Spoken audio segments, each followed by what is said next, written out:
back. NADA 2024 integrated. I'm here with Ali Pinon. Yes, you got it correctly. The Anya. Everybody misses it. From Chastang Ford in Texas. So if you don't know, Ali is one of the thought leaders for us. Really great client, brings a lot of good ideas to the table. And so I'm curious to hear from you. You walk around the show. What are some of the things that are catching your eye, and how does it relate to directives and initiatives that you have for this year? It's overwhelming. Yeah, there's a lot going on. It's a lot going on, and I've seen so many I sat in a couple of demos already. But it's so funny because when I sit in on these demos, and they're like, yeah, we could bring all these new visitors to your website, and I'm like, do you integrate with Orbee? Because I want to know, right? I want to capture what they're bringing in and follow that customer journey, and then obviously retarget them. Of course. Yes. And use my first party data the way it should be. So, but yeah, it's been overwhelming with the demos and the vendors and whatnot. But so I'm curious, anybody new, or you're talking about bringing new traffic, and you came and you say, okay, how can I get Orbee involved in this? How do you see us playing a role in that picture? I think because you guys collect my first party data, data. However. Whatever. And with Google, right, they're like, oh, we're shutting it down. Yes. It's now even more important to have clean data and then putting it into the CRM correctly, and then retargeting that customer. But if people say, we could bring you more, new audiences to your website, and I'm like, great, but I would love to keep them and actually push them into a lead. Yes. And then, when they're in Orbee, then I could segment them into other campaigns. Absolutely. What are some of the other just things you came in here hoping to see, or maybe you didn't see? I did see. So we need to start holding our service team accountable.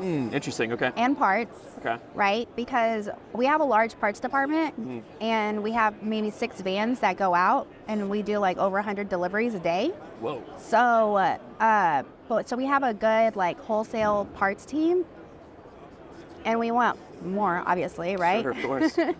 So we were looking for a phone system that can track inbound and outbound calls. Okay. Which is mainly, most importantly, maybe outbound calls, and holding our service team accountable to calling their customers to keep them updated. Okay. Because I think that's the biggest pain point in service is customers don't know what's happening with their vehicle. It's been a week and they still don't know, and they're just calling back, right? So we wanted a phone system where obviously they don't have to click to call out. Okay. And so I demoed Total CX. Okay. And they have a phone, or they have a modem that they could plug into a phone. Yes. And it tracks all of the outbound calls. Okay. And I was like, this is perfect. And their dashboard looks beautiful. So yes. I have some experience with them, and it was also positive. Yeah. So I'm thinking how could we get Orbee to kind of get some of that information, ingest that, and then activate on that? Would be really awesome. That would be cool. What are some things we could think of? What kind of segmentation could we do off of those phone calls? I think people that are already in the shop.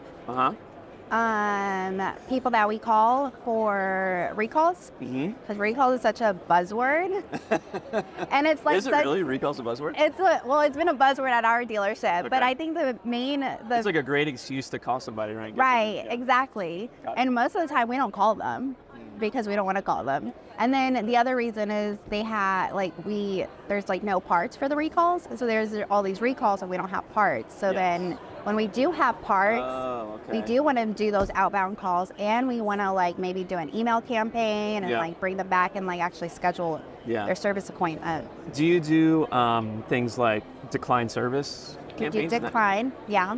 Okay. So Orbee sends out my decline. So so consumer connection with Ford. Okay. They'll automatically send it out. Okay. Right? But then I pull that list, and then I upload it into Orbee, and then we send it their decline services and then like upcoming services that they need. So like maybe they didn't need a battery then, Right. but like in 2 months we'll send them an email like, hey, remember you need to like replace your battery Yes. coming up. Yeah. And like we do mobile service now, so we'll come to you, you know. So those Oh, you guys email, doing remote service? so we are doing remote That's service. awesome. Yes. Very cool. Yeah. So those are, so we do the decline and everything, and we segment our stuff out. And I think we have the most emails outbound. I know it's strong. I know it's very good.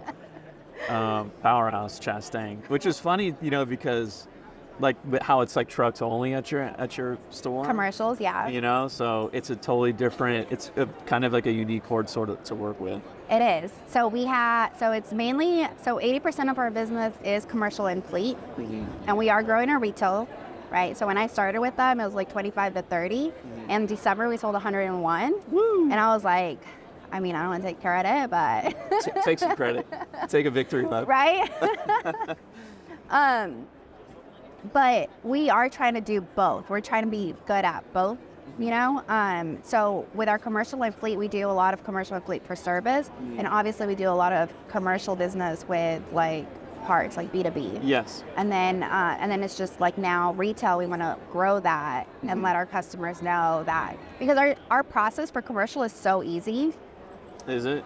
That Is it? So, I'm sorry, I'm gonna let you finish, but yeah, like my no, brain's go going ahead, crazy go, with the go for commercial it. stuff. Yeah. So I was wondering, like, commercially speaking, obviously there's always more kind of juice to squeeze in a way, right? Yeah. How are you, how could we, or maybe you already are, get involved with the commercial side and marketing to them in a certain way, or segmenting them? Like, I'm just not sure how it works with commercial clients. Like, is it like a single point? Like, is it just like a billing? It's basically, yeah, it's like a single point, but most the client, like B2B, they already know what they want, and they have to talk to a commercial account manager, because and our commercial account managers are like knowledgeable to know like exactly what a business needs and the kind of fleet that they need. And the way that we're trying to build off of that is a lot of them will just buy the trucks from us. Yes. And then they're like, okay, bye. That's it. Right. Yeah. But now we're like, hey, like we have mobile service, and we could come to you for your preventative maintenance.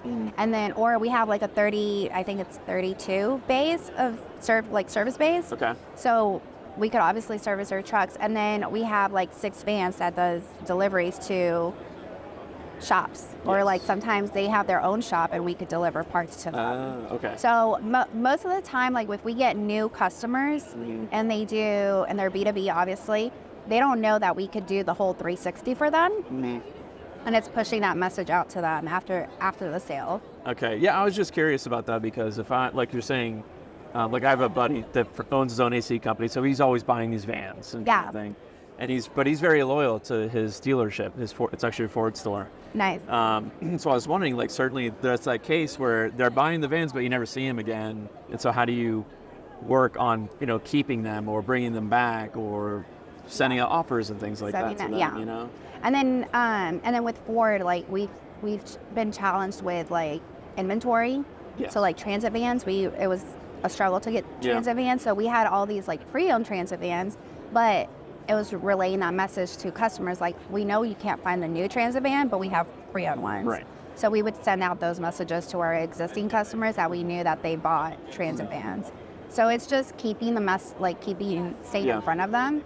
And then obviously like commercial account managers already have relationships with most of their customers. So it's just, it's B2B. So, you know, it's all about. A little different. Yeah, it's a little different. Well, thanks for taking me on the journey into the commercial side.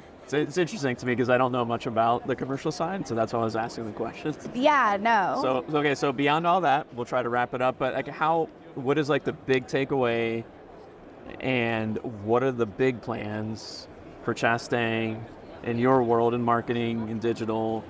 And then, of course, what role is Orbee going to play in that? Yeah. So our plan is to continue growing retail.